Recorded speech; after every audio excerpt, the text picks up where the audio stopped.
नमस्कार दोस्तों, स्वागत है आपका प्रतियोगिता यूट्यूब चैनल में। दोस्तों हम लोग पढ़ रहे हैं ज्योग्राफी एनसीईआरटी से। एनसीईआरटी से ज्योग्राफी पढ़ने का मज़ा ही अलग है। यानी जो फैक्ट्स और जो तथ्य उसमें दिए गए हैं उसका कोई मैच नहीं है। किसी और किताब के साथ आप उसका कंपैरिजन नहीं कर सकते हैं। क्योंकि यूपीएससी का एग्ज़ाम हो, यूपीपीसीएस का एग्ज़ाम हो, एसएससी का एग्ज़ाम हो, कोई भी एग्ज़ाम हो, अगर वहाँ पे कोई भी फैक्ट्स में कोई भी डाउट होता है तो हमेशा जो एग्जामिनर है वो एनसीईआरटी बुक्स को ही रेफ़र करता है और एनसीईआरटी बुक्स के जो तथ्य है उन्हीं को ही मान्य होता है। ठीक है, तो इसी सीरीज़ में हम लोग पढ़ रहे थे। क्लास 6, 7, 8 एनसीईआरटी ऑलरेडी कवर कर चुके हैं। क्लास 9 एनसीईआरटी हमारी चल रही है और क्लास 9 एनसीईआरटी में एक चैप्टर हम ऑलरेडी देख चुके हैं जिसका नाम था भारत की स्थिति और विस्तार। भारत के कौन कौन से पड़ोसी देश हैं, कितने राज्य हैं भारत में, कौन कौन से यूनियन टेरिटरीज़ हैं और भारत के कौन कौन से पड़ोसी देश हैं, ये सब हम ऑलरेडी कवर कर चुके हैं। लेकिन भारत की जो विस्तार है, भारत का जो विस्तार है वो यहीं ख़त्म नहीं हो जाता है। भारत के और भी बहुत सारे पार्ट हैं, हिस्से हैं, जैसे भारत के द्वीप। तो आज हम इस चैप्टर में भारत के द्वीपों की बात करेंगे कि भारत के कौन कौन से द्वीप हैं और उनकी स्थिति कहाँ कहाँ पर है। तो ये जो द्वीप है, देखिए यहाँ पर ये एक बड़ा सा आपको दिख रहा है लक्षद्वीप। यहाँ पर ये अंडमान निकोबार द्वीप आप जानते ही हैं। उसके अलावा भी बहुत सारे द्वीप ऐसे हैं जो अभी तक आपने सुने भी नहीं होंगे या देखे नहीं होंगे। आज हम इस चैप्टर में उन्हीं की चर्चा करेंगे। चलिए चर्चा स्टार्ट करते हैं। देखिए सबसे पहले हम बात करते हैं, यहाँ पर देखिए भारत को जो दो बड़े द्वीप हैं वो तो आप सभी लोग जानते हैं, लक्षद्वीप एंड अंडमान निकोबार। उसके अलावा जो हमारा लक्षद्वीप है वो पूरा का पूरा क्या है, मूंगा चट्टानों से मिलकर बना हुआ है। मूंगा चट्टानें क्या हैं और उनसे द्वीपों का निर्माण कैसे होता है वो इसी लेक्चर में हम थोड़ा आगे समझेंगे। तो फिलहाल आप ये समझ लीजिए कि जो लक्षद्वीप है वो पूरा टोटली क्या है, मूंगा चट्टानों से मिलकर बना हुआ है। उसके अलावा जो हिमालय पर्वत है, जैसा कि आपने देखा है, ये वाला देखिए यहाँ पर, ये पूरा क्या है, हिमालय पर्वत है।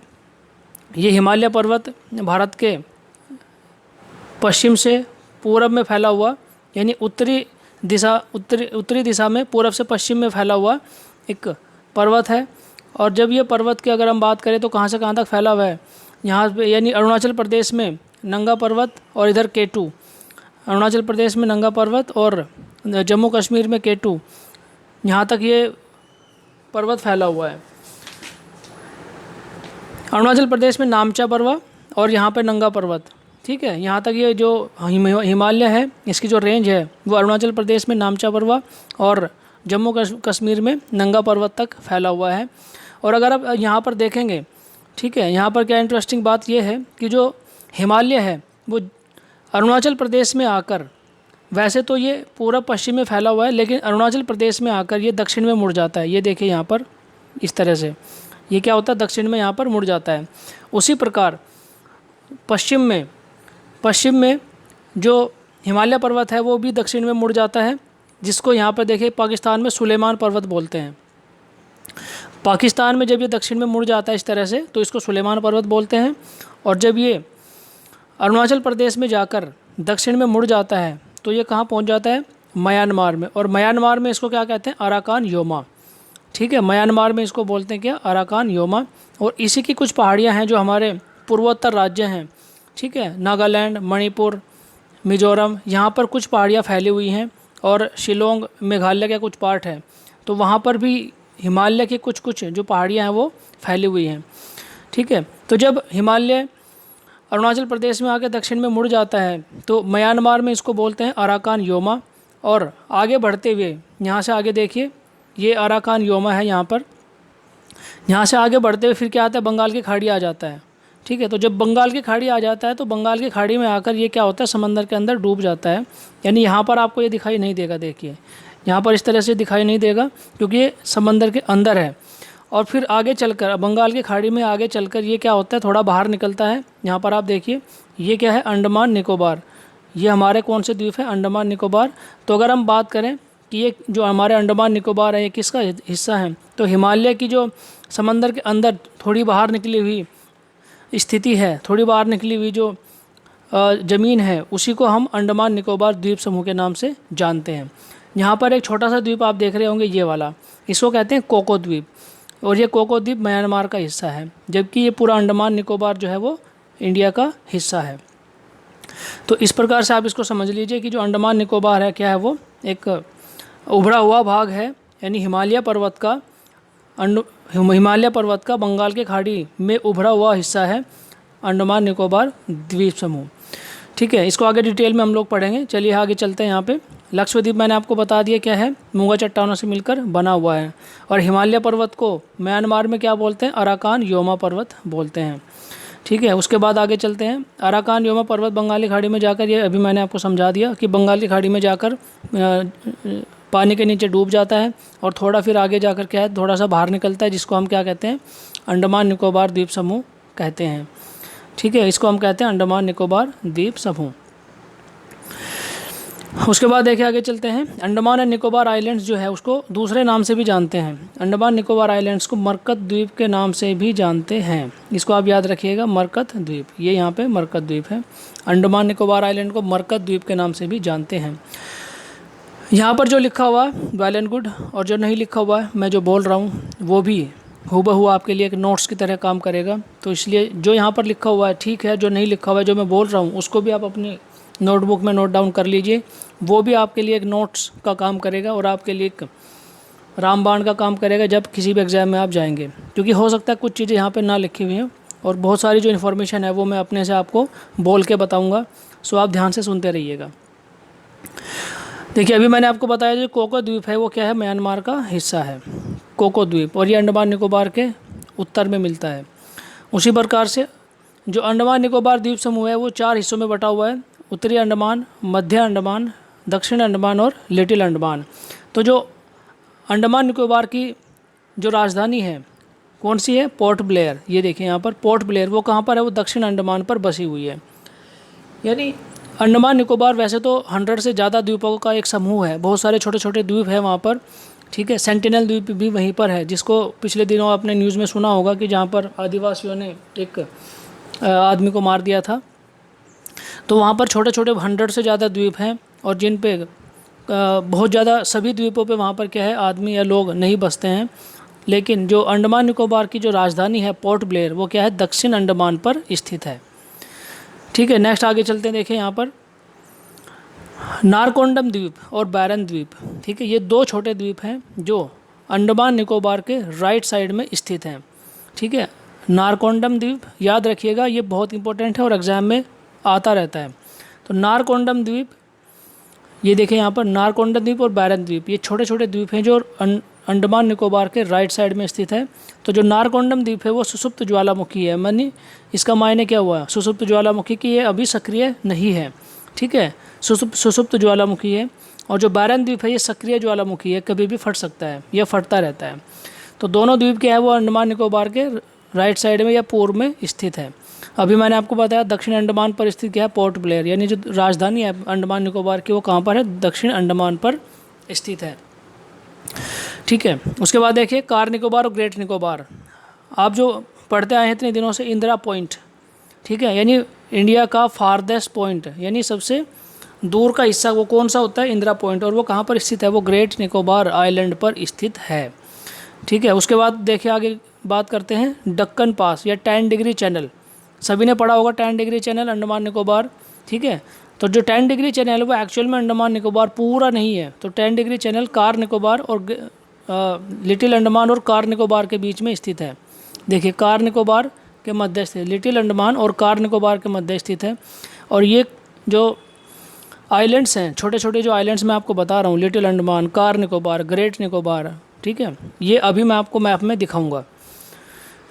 उसके बाद आगे देखिए यहाँ पर अंडमान निकोबार की सबसे ऊंची चोटी, यानी अंडमान निकोबार क्योंकि एक आइलैंड है और आइलैंड पे वहाँ पे पहाड़ हैं, बहुत ऊंचे ऊंचे पहाड़ हैं। ठीक है, तो वहाँ पर सबसे ऊंची चोटी जो है वहाँ की वो क्या है, सैडल पीक उसको बोलते हैं, और वो उत्तरी अंडमान पर स्थित है। वो कहाँ पर स्थित है, उत्तरी अंडमान पर स्थित है। अगर हम बात करें इन द्वीपों की, ठीक है, जो अभी मैंने आपको बताए, कार निकोबार यानी ये वाले द्वीप जो अभी मैंने आपको बताए थे, यहाँ पर उत्तरी अंडमान, मध्य अंडमान, लिटिल अंडमान और दक्षिण अंडमान और लिटिल अंडमान। ठीक है, तो अगर आप यहाँ पर बात करें, देखिए ऐसे, तो देखिए अगर ऊपर से आप चलना शुरू करें तो यहाँ पर ये उत्तरी अंडमान है, ये मध्य अंडमान है, ये लिटिल अंडमान है, और ये जो आगे जो हिस्सा है, ठीक है, ये आपका उत्तरी अंडमान, ठीक है, ये मध्य अंडमान। 4 द्वीप यहाँ पे हमने पढ़े थे, उत्तरी अंडमान, मध्य अंडमान, दक्षिण अंडमान। ठीक है, यहाँ पर आप दोबारा से देखिए एक बार। हाँ ये देखिए, ये सबसे ऊपर वाला जो हिस्सा है ये है उत्तरी अंडमान, ये है मध्य अंडमान, ये है दक्षिण अंडमान और ये है लिटिल अंडमान। और उसके बाद ये जो नीचे आप देख रहे हो ये है कार निकोबार। ठीक है, तो इस प्रकार से 4 द्वीप है यहाँ पर बड़े बड़े, उत्तरी अंडमान, लिटिल अंडमान, दक्षिण अंडमान और उत्तरी अंडमान, मध्य अंडमान, दक्षिण अंडमान और लिटिल अंडमान। और ये वाला जो पोर्शन इधर आप देख रहे हो छोटे छोटे द्वीप, ये है कार निकोबार। ठीक है, उसके बाद जो अभी राजधानी मैंने आपको बताया तो यहाँ पर है आपकी पोर्ट ब्लेयर, जो राजधानी है, कैपिटल है, वो यहाँ पर है पोर्ट ब्लेयर राजधानी, इस दक्षिण अंडमान पर स्थित है। ठीक है, चलिए नेक्स्ट आगे चलते हैं। देखिए सैडल पीक मैंने आपको बता दिया। उसके बाद यहाँ देखिए भारत का दक्षिणतम बिंदु, यानी जिसको हम क्या इंदिरा पॉइंट बोलते हैं, और उसका दूसरा नाम है पिग्मेरियन पॉइंट। याद रखिएगा, इंदिरा पॉइंट या पिग्मेरियन पॉइंट अगर कहीं लिखा हुआ है तो इंदिरा पॉइंट और पिग्मेरियन पॉइंट एक ही है। तो ये कहाँ है? ग्रेट निकोबार पर स्थित है। और ये कितने डिग्री पर है? 6 डिग्री 4 मिनट नॉर्थ में स्थित है। जैसे भारत का जो अक्षांशीय और देशांतरीय विस्तार आपने पढ़ा था पिछले वाले चैप्टर में, ठीक है, उससे भी नीचे है ये। भारत का जो देशांतरीय विस्तार था वो कितना था? 8 डिग्री 4 मिनट से। ठीक है, लेकिन ये उससे भी नीचे पड़ता है। कहाँ? ग्रेट निकोबार पर 6 डिग्री 4 मिनट।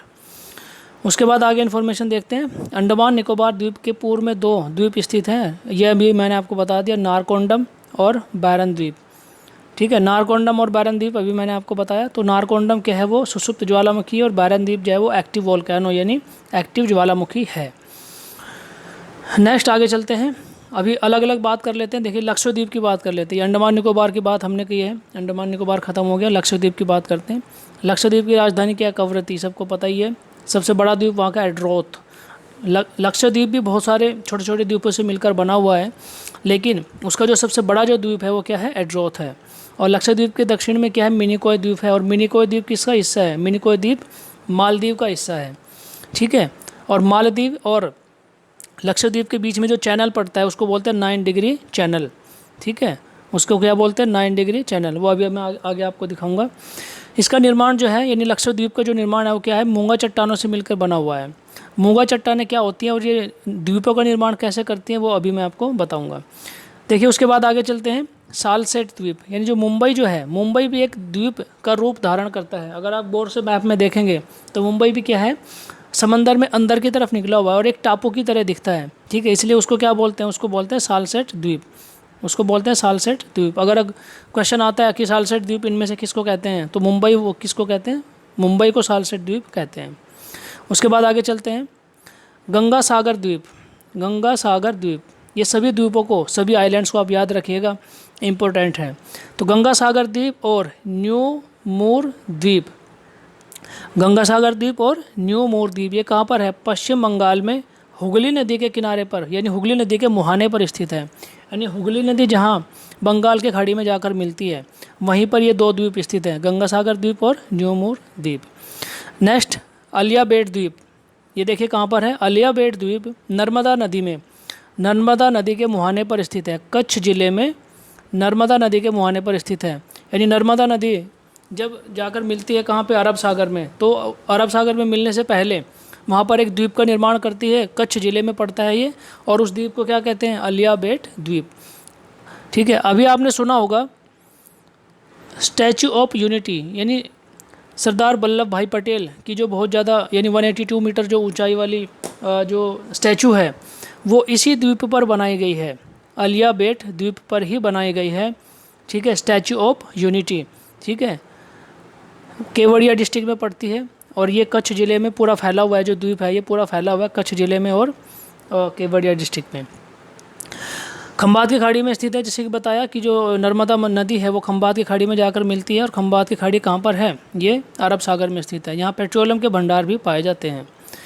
ठीक है, नेक्स्ट आगे चलते हैं। यहाँ पर देखिए आप, नवीनतम रुटलैंड द्वीप, ये कहाँ? अंडमान निकोबार में स्थित है। और यहाँ पर क्या है? परीक्षण के लिए क्या है? मिसाइलों का परीक्षण के लिए इसको अभी टेस्ट किया जा रहा है कि यहाँ पर क्या मिसाइलों का परीक्षण किया जा सकता है या नहीं। उसके बाद बात करते हैं व्हीलर द्वीप। देखिए व्हीलर द्वीप या बांदीपुर मिसाइल रेंज, व्हीलर द्वीप का नाम बदल कर अभी डॉक्टर APJ अब्दुल कलाम द्वीप कर दिया गया है। और यहाँ पे क्या काम होता है? ये कहाँ पर स्थित है पहले ये देख लीजिए। उड़ीसा में जो ब्राह्मणी नदी है, ब्राह्मणी नदी के मुहाने पर स्थित है। यानी ब्राह्मणी नदी जब बंगाल की खाड़ी में मिलती है तो वहीं पर इस द्वीप का निर्माण होता है, व्हीलर द्वीप या डॉक्टर APJ अब्दुल कलाम द्वीप या बांदीपुर मिसाइल रेंज भी इसको आप कह सकते हैं, उड़ीसा में स्थित है। यहाँ पे क्या होता है, जितनी भी हमारी मिसाइलें बनती हैं उनका सबका परीक्षण इसी रेंज से किया जाता है। ठीक है, मिसाइलों का परीक्षण इसी रेंज से किया जाता है। उसके बाद बात करते हैं आगे श्री हरिकोटा द्वीप। देखिए श्री हरिकोटा द्वीप कहाँ पर स्थित है, ये आंध्र प्रदेश और तमिलनाडु, आंध्र प्रदेश और तमिलनाडु दोनों की सीमा पर स्थित है। क्या, पुलिकट लेक, पुलिकट लेक स्थित है आंध्र प्रदेश और तमिलनाडु की सीमा पर। यानी जो आपकी गोदावरी और कृष्णा नदी जब बंगाल की खाड़ी में जाकर मिलती है तो वो एक डेल्टा का निर्माण करती है, और उस डेल्टा के निर्माण से पहले यहाँ पर एक द्वीप का निर्माण होता है। ठीक है, गोदावरी और कृष्णा नदी इस झील का, पुलिकट झील का निर्माण करती है, और ये पुलिकट झील में एक द्वीप है जिसका नाम है श्री हरिकोटा द्वीप। और ये श्री हरिकोटा द्वीप पर ही क्या स्थित है, सतीश धवन अंतरिक्ष अनुसंधान केंद्र स्थित है। सतीश धवन अंतरिक्ष केंद्र यहाँ पर स्थित है, और ये क्या है, इसरो का लॉन्चिंग पैड है, जहाँ से हमारे जो सैटेलाइट वगैरह है वो लॉन्च किए जाते हैं, वो यहीं से सतीश धवन अंतर्राष्ट्रीय अंतरिक्ष केंद्र से लॉन्च किए जाते हैं। ये इन्फॉर्मेशन इंपॉर्टेंट है, याद रखिएगा। ठीक है, नेक्स्ट आगे चलते हैं। पंबन द्वीप। देखिए पंबन द्वीप क्या है, पंबन द्वीप देखिए तमिलनाडु में स्थित है और मन्नार की खाड़ी में स्थित है। पंबन द्वीप यानी हमारा जो तमिलनाडु और श्रीलंका के बीच वाला जो पोर्शन है वहाँ पर एक छोटा द्वीप स्थित है पंबन, जिसको रामेश्वरम भी बोलते हैं। यानी जो रामेश्वरम जगह है, जो रामेश्वरम डिस्ट्रिक्ट है, वो पंबन द्वीप पर ही स्थित है। तो इस द्वीप का जो दक्षिणतम बिंदु है धनुषकोटी। देखिए पंबन द्वीप का दक्षिणतम बिंदु है धनुषकोटी। ठीक है, और धनुषकोटी से अगर हम बात करें आगे कहाँ पे, तलाई मन्नार, ये देखिए यहाँ पे तलाई मन्नार, तलाई मन्नार स्थित है आपका श्रीलंका में, और धनुषकोटी स्थित है आपका तमिलनाडु के पंबन द्वीप पे। तो पंबन द्वीप के धनुषकोटी से तलाई मन्नार के बीच में जो एक ब्रिज है उसी को हम कहते हैं क्या, एडम ब्रिज उसको हम बोलते हैं, जिसको राम सेतु भी कहते हैं। इन्फॉर्मेशन याद रखिएगा, इंपॉर्टेंट है। अभी चलिए बात करते हैं परवाल द्वीप। मैंने आपको बताया था परवाल द्वीप क्या होता है। देखिए परवाल एक समुद्री जीव होता है, परवाल एक समुद्री जीव होता है, और जिसकी लंबाई होती है 2 सेंटीमीटर होती है, और ये क्या होता है, कैल्शियम कार्बोनेट के खोल में रहता है। तो ये क्या करता है, जब ये विसर्जित करता है क्या, कैल्शियम कार्बोनेट को, तो जितने भी करोड़ों की संख्या में रहते हैं एक जगह पर, तो समुद्री जीव होता है परवाल। परवाल एक समुद्री जीव होता है, और ये क्या विसर्जित करता है, उत्सर्जित करता है ये कैल्शियम कार्बोनेट को। ये चूना पत्थर को खाता रहता है और उसी को ये विसर्जित करता रहता है। तो जब ये मर जाता है तो उसी में क्या हो जाता है, उसका एक आवरण बन जाता है वहाँ पे कैल्शियम कार्बोनेट का। तो आप सोचिए कि छोटे छोटे इस तरह से छोटे छोटे जो ये परवाल जीव होते हैं, ये क्या होते हैं, चूना पत्थर को वहीं पे उत्सर्जित करते रहते हैं, जिससे कि वहाँ पर क्या होता है, एक इस तरह से एक पत्थर का निर्माण हो जाता है। तो आप सोचिए जब करोड़ों की संख्या में ये होता है और हज़ारों लाखों सालों से ये प्रक्रिया चलती आ रही है। ठीक है, तो इसी से निर्माण होता है किसका, परवाल द्वीप का। और परवाल द्वीप अभी मैंने आपको बताया था क्या है, हमारा जो लक्षद्वीप है वो क्या है, परवाल द्वीप है। वो इसी प्रकार के परवाल भित्तियों से मिलकर बना हुआ है, इसी प्रकार के समुद्री जीवों से कैल्शियम कार्बोनेट के जो खोल है उनसे मिलकर बना हुआ है। इनके बारे में कुछ इन्फॉर्मेशन यहाँ पे दी हुई है। हमेशा गहरे पानी में करोड़ों की संख्या में रहते हैं, कॉलोनी बनाकर रहते हैं, और इनके मुख्य भोजन क्या होता है, चूना होता है। ठीक है, और इसलिए यहाँ पे ये पाए कहाँ जाते हैं, परवाल हमेशा गर्म क्षेत्र या उष्णकटिबंधीय क्षेत्रों में पाए जाते हैं। अलग अलग रंगों के होते हैं, इसलिए आपने सुना भी होगा ऑस्ट्रेलिया का ग्रेट बैरियर रीफ। ये देखिए यहाँ पे ऑस्ट्रेलिया का ग्रेट बैरियर रीफ इसका बहुत अच्छा उदाहरण है, क्योंकि वो एकदम से चमकीला रंग बिरंगा बना हुआ है। नेक्स्ट आगे चलते हैं। देखिए भारत की समुद्री सीमा, खाड़ियाँ व चैनल्स। अभी हमने बात किया भारत की द्वीपों के बारे में, अभी कुछ खाड़ी और कुछ चैनल्स हैं उनकी बात कर लेते हैं। सबसे पहले बात करते हैं यहाँ पे, देखिए अनक्लोज क्या होता है। अनक्लोज होता है, अनक्लोज एक ऑर्गेनाइजेशन है, यानी United Nations Convention on the Law of the, Sea समुद्री नियमों को लेकर या समुद्र के नियमों को लेकर, समुद्र के व्यापार को लेकर, ठीक है, या समुद्री सीमाओं को लेकर जो भी झगड़ा होता है या जो भी विवाद होता है उनको सुलझाने का काम हमेशा क्या करता है, अनक्लोज करता है। ठीक है, यही United Nations Convention on the Law of the, समुद्री सीमाओं को लेकर जो भी झगड़ा होता है दो देशों के बीच में, उनको सुलझाने या उनको सेटल करने का काम क्या करता है, अनक्लोज, यानी United Nations on the Law of Convention on the Law of the 1982 में ये बना था। ठीक है, ये बना था 1982 में। इस संधि पर 60 से ज़्यादा देशों ने साइन किया हुआ है, यानी 60 से ज़्यादा देश इसके मेंबर हैं, मेंबर कंट्रीज़ हैं, और 2011 में 161 देश हैं जो इसको रेटिफाई कर चुके हैं। नेक्स्ट आगे चलते हैं। देखिए आधार रेखा क्या होती है। आधार रेखा को आप समझ लीजिए। देखिए भारत की जो समुद्री सीमाएं हैं वो इस तरह से कुछ कटी छटी हुई हैं, इस तरह से। ठीक है, अब अगर हम अपनी सीमाओं की बात करें तो हमारी सीमा कहाँ से हम देखेंगे। तो देखिए आप ये जो समुद्री तट है भारत का, ये जो समुद्री तट है, तो इन तटों को, कटे छटे तटों को मिलाने वाली आप रेखा आप खींच दीजिए इस तरह से।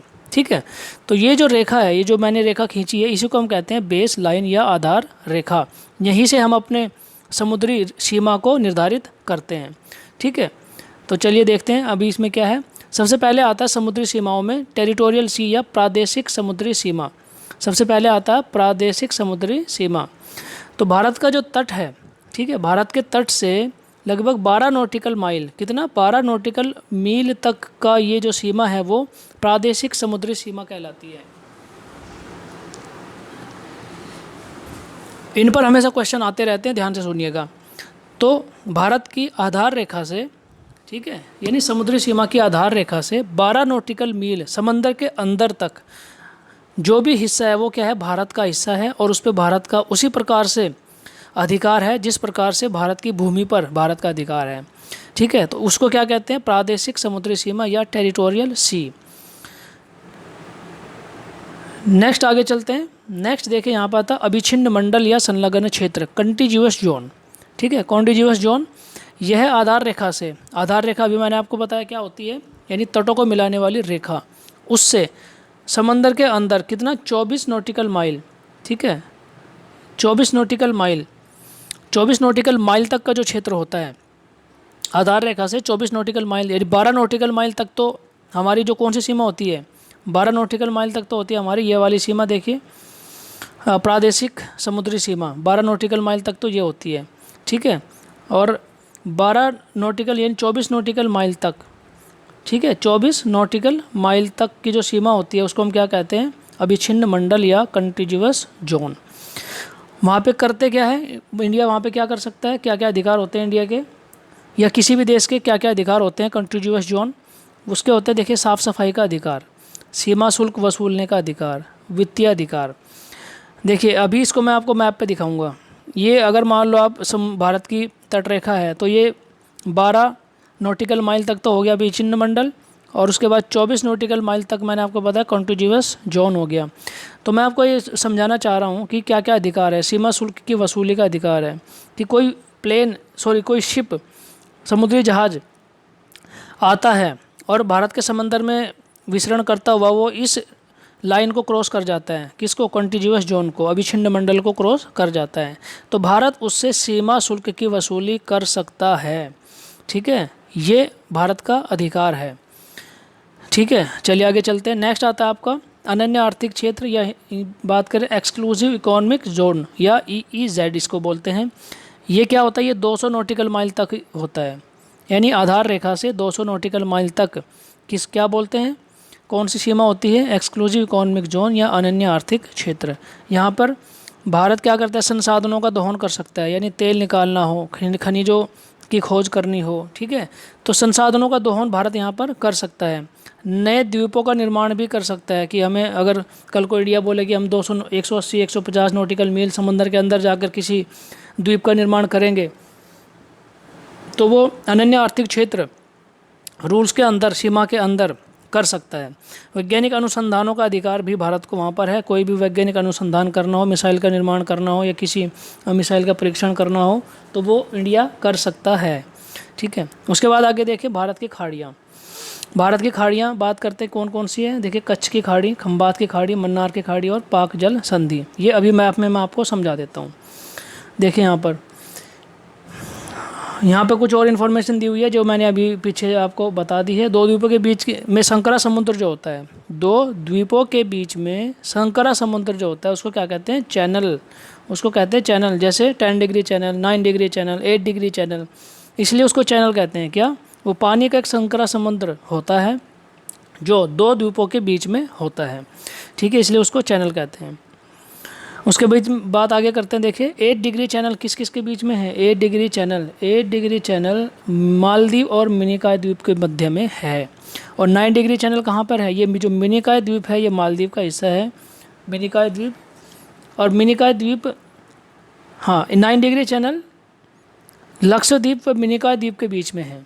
8 डिग्री चैनल किसके? मालदीव और मिनिकॉय द्वीप के बीच में है। और 9 डिग्री चैनल वो लक्षद्वीप और मिनिकॉय के बीच में है। नेक्स्ट 10 डिग्री चैनल, देखिए ये रहा 10 डिग्री चैनल लिटिल अंडमान व कार निकोबार के बीच में स्थित है। याद रखिएगा इनको, बहुत इंपॉर्टेंट पॉइंट्स हैं ये। सॉरी। अब चलिए बात करते हैं आगे, जो अभी मैं आपको बता रहा था समुद्री सीमाएं। देखिए समुद्री सीमाएं अभी मैं आपको बता रहा था, ये वाली अगर आप इस पोर्शन की अगर आप बात करें, यहाँ वाले की, देखिए ये है आपका आधार रेखा। ये है क्या? ये जो लाइन खींची हुई है यहाँ पर, ये क्या है? ये आधार रेखा है। और इस आधार रेखा से 12 नॉटिकल मील, मैंने आपको बताया था 12 नॉटिकल मील तक क्या है? अनन्य आर्थिक 12 नॉटिकल मील तक प्रादेशिक समुद्री सीमा। और वो उस पर भारत का वैसे ही अधिकार होता है जैसे भारत की भूमि पर अधिकार होता है। फिर आता है 24 नॉटिकल माइल तक, जिसको कॉन्टिन्यूअस जोन बोलते हैं, ठीक है, संलग्न क्षेत्र हम बोलते हैं जिसको। और वहाँ पर क्या क्या अधिकार होते हैं? ये जो सेकंड लाइन आप देख रहे हैं, ये रेड वाली, ठीक है, ये वाली, ये है क्या है? कॉन्टिन्यूअस जोन या संलग्न क्षेत्र। ओके, उसके बाद 200 नॉटिकल मील तक, यहाँ पे देखिए 200 नॉटिकल मील तक मैंने आपको बताया क्या है? EEZ, एक्सक्लूसिव इकोनॉमिक जोन, अनन्य आर्थिक क्षेत्र, ठीक है। तो यहाँ पर आप देख लीजिए ध्यान से, जो अभी मैं आपको पिछले उसमें बता रहा था कि जो निकोबार, अंडमान निकोबार के जो द्वीप में आपको बता रहा था, नॉर्थ अंडमान, मिडिल, यहाँ पे देखिए आप, इधर यहाँ पे, ये इधर, ये कोको द्वीप है। कोको द्वीप किसका पार्ट है? म्यांमार का। उसके बाद स्टार्ट होता है अंडमान निकोबार द्वीप, जिसमें सबसे ऊपर आता है सबसे पहले नॉर्थ अंडमान, मिडिल अंडमान, ठीक है, सबसे पहले देखिए आता है नॉर्थ अंडमान, उसके बाद आता है मिडिल अंडमान, फिर आता है आपका साउथ अंडमान और लिटिल अंडमान। और जो राजधानी है वो कहाँ पर है? साउथ अंडमान पर स्थित है यहाँ पर, ठीक है। उसके बाद देखिए यह है आता है आपका कार निकोबार, और यह आता है आपका ग्रेट निकोबार। ग्रेट निकोबार पर स्थित है क्या? आपका इंदिरा पॉइंट, ठीक है। और ये जो 10 डिग्री चैनल है किस किस के मध्य में स्थित है? लिटिल अंडमान और कार निकोबार के मध्य में स्थित है। उसके बाद मैं आपको खाड़ी की बात बता रहा था। देखिए कच्छ की खाड़ी, यहाँ पर आप ध्यान दीजिए, इधर आके यहाँ पर देखिए, यहाँ पर यह है आपका गुजरात, ठीक है, और गुजरात के अंदर ये है आपकी कच्छ की खाड़ी। खाड़ी और, ठीक है, दो चीज़ें होती हैं, देखिए एक तो होता है खाड़ी, हाँ हिंदी में तो खाड़ी बोलते हैं, बट इंग्लिश में एक को बे बोलते हैं और एक को इंग्लिश में एक को, जैसे ये बे ऑफ बंगाल है, ठीक है। और यहाँ पे आपको इसको बोलते हैं जो कच्छ की खाड़ी है, इसको बोलते हैं क्या? इसके लिए एक दूसरा टर्म है कच्छ की खाड़ी के लिए, खंबात की खाड़ी, वो भी मैं आपको बताता हूँ ज़रा, ठीक है। तो यहाँ पे देखिए आप कच्छ की खाड़ी, कच्छ की खाड़ी, ये यहाँ पर ये पूरा इधर की क्या है? ये पूरा इधर क्या है? अरेबियन सी है, ठीक है। और नीचे क्या है? पूरा ये इंडियन ओशन है, और इधर क्या है? पूरा ये बंगाल की खाड़ी है, ठीक है। तो जो कच्छ की खाड़ी है वो यहाँ पर है, और जो खंबात की खाड़ी है वो यहाँ पर है, ठीक है। उसके बाद आप बात करिए, देखिए यहाँ पर यानी इंडिया, ये यहाँ पर इंडिया है, इंडिया का यहाँ पे तमिलनाडु वाला हिस्सा है। और ये यहाँ पर मैंने अभी आपको बताया था तमिलनाडु के पंबन द्वीप पर धनुषकोटी दक्षिणतम बिंदु है, और धनुषकोटी से श्रीलंका के तलाई मन्नार तक, ठीक है, धनुषकोटी से श्रीलंका के तलाई मन्नार तक क्या है? एडम ब्रिज या राम सेतु जिसको हम कहते हैं वो स्थित है, ठीक है। ये मन्नार की खाड़ी है यहाँ पर। देखिए मैंने आपको बताया कि दो द्वीपों, ये इंडिया ये श्रीलंका, दो द्वीपों के बीच में जो संकरा समंदर होता है उसको क्या कहते हैं? उसको चैनल बोलते हैं, ठीक है, उसको क्या बोलते हैं? चैनल। और ये यहाँ पर देखिए इधर ये तो राम सेतु है, तो राम सेतु से इस तरफ वाला जो पार्ट है इसको हम क्या कहते हैं? मन्नार की खाड़ी। और इसको क्या कहते हैं? पाक जल संधि। यानी ये जो छोटा सा पानी का जो चैनल है जो इंडिया और श्रीलंका को अलग करता है उसको कहते हैं पाक स्ट्रेट, या हिंदी में पाक जल संधि, ठीक है। तो इस प्रकार से मैंने आपको आज बताया कि जो द्वीप हैं इंडिया के, कौन कौन से द्वीप हैं, कौन कौन सी खाड़ियाँ हैं, ठीक है, कौन कौन से चैनल्स हैं, यानी खाड़ी, चैनल्स और द्वीप, ये तीनों चीज़ें आज हमने कवर की है। तो इन चीज़ों को ध्यान से आप देख लीजिएगा, अच्छे से आप इनको पढ़ लीजिए, क्योंकि जितने भी चैप्टर्स आगे आने वाले हैं बहुत इंटरेस्टिंग होने वाले हैं। और जितने भी चैप्टर मैंने आपके चैप्टर नंबर 1 और चैप्टर नंबर 2 ये मैंने आपको कवर करवा दिया है। तो इसमें अभी आपको कवर हो गया है, भारत की अवस्थिति और विस्तार पूरा एक तरह से कवर हो चुका है। ठीक है, तो अभी जो नेक्स्ट चैप्टर आएगा उसमें हम जितने भी भारत की भौगोलिक स्थितिज़ हैं, यानी जैसे पहाड़ हो गया, नदियाँ हो गई, ठीक है, रेगिस्तान, मैदान हैं, पठार, ये सब चीज़ों को हम अलग अलग करके डिटेल में डिस्कस करने वाले हैं। ठीक है, तो आज इस चैप्टर में इतना ही है, और अगले चैप्टर के लिए आप तैयार रहिए, अपनी कमर कस लीजिए, क्योंकि अभी जो भी चैप्टर्स आएंगे आगे वो बहुत ही इंटरेस्टिंग होने वाले हैं और बहुत ही डिटेल्ड में हम उनको पढ़ेंगे। ठीक है, तो इस चैप्टर में फ़िलहाल इतना ही है। चैनल को सब्सक्राइब ज़रूर कीजिएगा। तब तक के लिए thank you very much, thank you.